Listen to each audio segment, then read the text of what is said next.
O.J. Rose, and today we're going to be talking about Alterology and A is A, on the unavoidability of A is A in becoming, but trouble of autonomous A is A outside becoming, and possibility of alterological being.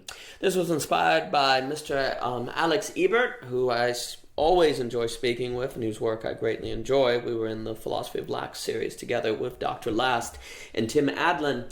And the big question is, so it's no secret that throughout my work I'm critical of A is A, this idea that a thing is itself, a cat is a cat, this self-relation of which also entails completion, and that leads also to a critique against doctrines of being, of doctrines of wholeness, and doctrines of completeness. But does that mean that I think A is A never has a role at all? The main point of this piece is just to clarify that I think that the phrase A is A can mean a lot, as can the term being, and when I talk about A is A, I'm basically talking about being as well. And a way to put this is, I think, the C.S. Lewis idea of first things first principle is really useful. And we could put it like this. And in that doctrine, Lewis will say, if you put first things first, you get second things also. But if you put second things first, you lose both. I find this a really helpful mental model. And we could say the following. If we put becoming first, we get being too. Which would mean if we put AB first, we get AA too. But if we put being first, we lose both. If we put AA first, we lose both AA and AB. So basically, if we emphasize being, we won't necessarily get becoming. But if we emphasize becoming, we will also get being.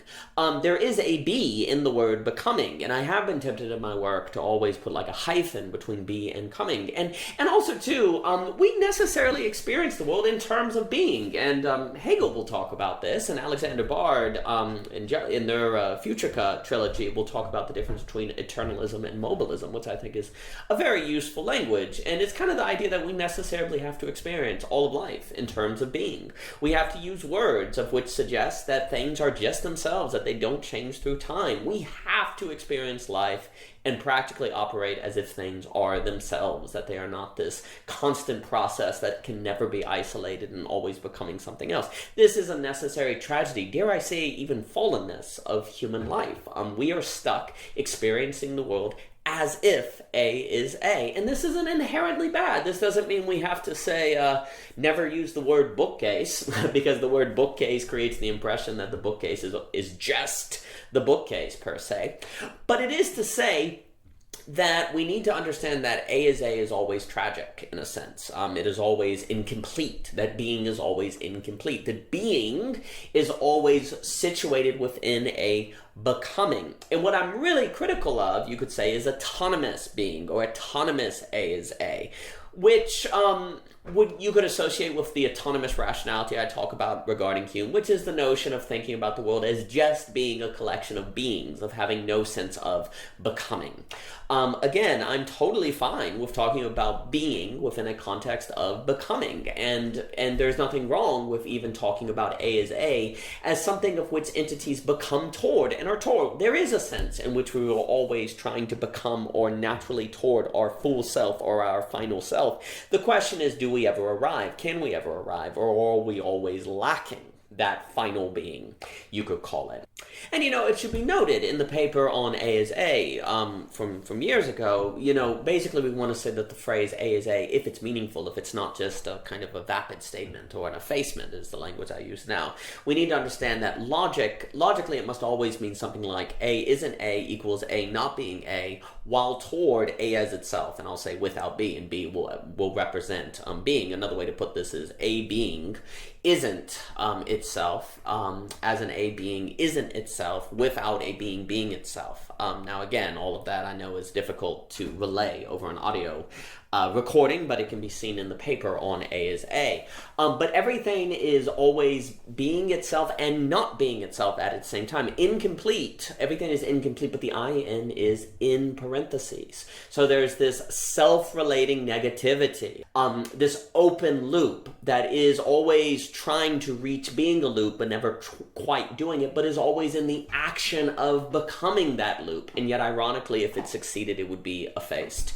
At least in terms of finitude. Now, This is going to bring us into the possibility of what could be called like an ultimate AA, an ultimate being, which could be, say, associated with a great psychedelic experience, some sort of technological singularity, God. And all of that is going to be under the category of what I call the alterological A is A. But first, we could say the following. I am against autonomous A is A, which is epistemology. So I'm against a epistemology grounded on A is A. And I am against what we will call a final A is A, which I'm associating with Aristotle's final mover, which would be ontology. All of this is within the dimension of finitude, so in human life. So there is no final resting place where we're a final being and we're done becoming. And also any thinking or logical system which is based on, you could say, a self-relating positivity epistemology is going to be problematic. So autonomous A is A and final A is A is problematic. What I bracket out from my philosophy is what I will call alterological A is A. And I think this suggests the problem with the language of A is A, and being, mind you, because it's doing so many things. You could say I'm against autonomous being, final being, and the question of alterological being. I bracket out from philosophy, because I'm not sure if philosophy can have something to say about it, at least before philosophy transitions from philosophy into philosophical alterology, and then from there into alterology. And oh boy, what the heck do I mean by alterology? I basically am meaning a final infinite being, a final transcendental being, a final ultimate being. There has been a long history of philosophy trying to define itself from theology, and I almost call this the theological A is A, but I think the language of theology now is problematic, because now you have these kind of ultimate beings that can be associated with psychedelics, with technology, singularity, and these seem sexuality, and these things seem different.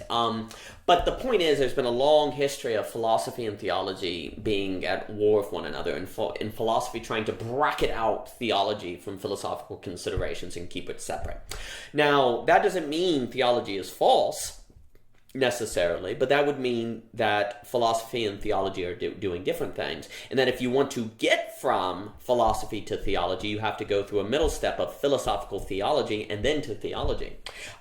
This is not saying that philosophy is truer while philosophical theology and theology are false.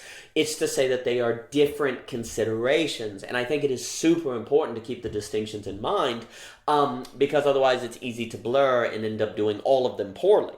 When I'm talking, so similarly, I think we have to keep alterology, which I'm using to mean like alternative being, alternative ontology, alternative epistemology.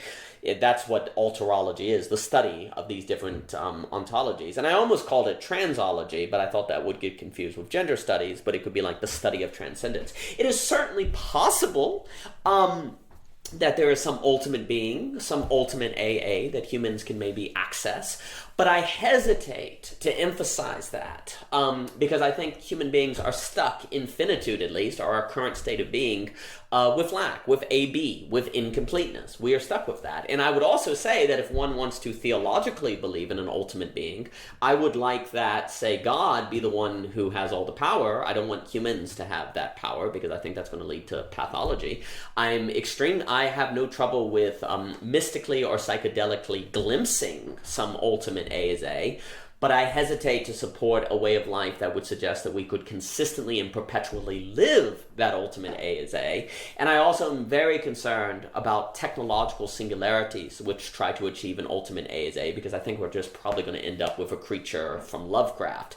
So basically what I'm saying is that alterology that humans try to use to escape their lack, an escapist alterology, we could call it, I think is going to be very, very problematic. So again, a study of alterology is not necessarily bad, but it's very difficult for humans to say, believe in a God and it not be an escapist God, to seek, to not use psychedelics to escape the hardness of life, or to use mysticism to escape the difficulties of life, or to use technology to escape the difficulties of life. An alterology that doesn't try to escape lack or escape becoming or replace contingency with a permanent being is perfectly fine, as long as it stays distinct from philosophy.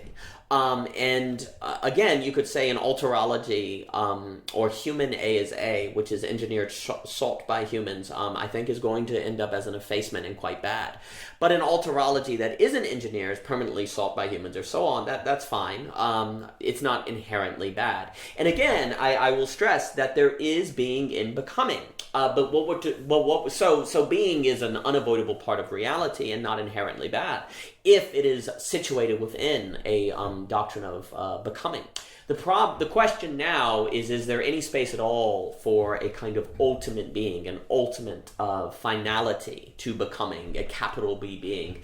And I don't think that philosophy necessarily can say there isn't. That might be outside the bounds of what humans can know with certainty. But I will say that philosophy must make distinctions between itself and Alterology.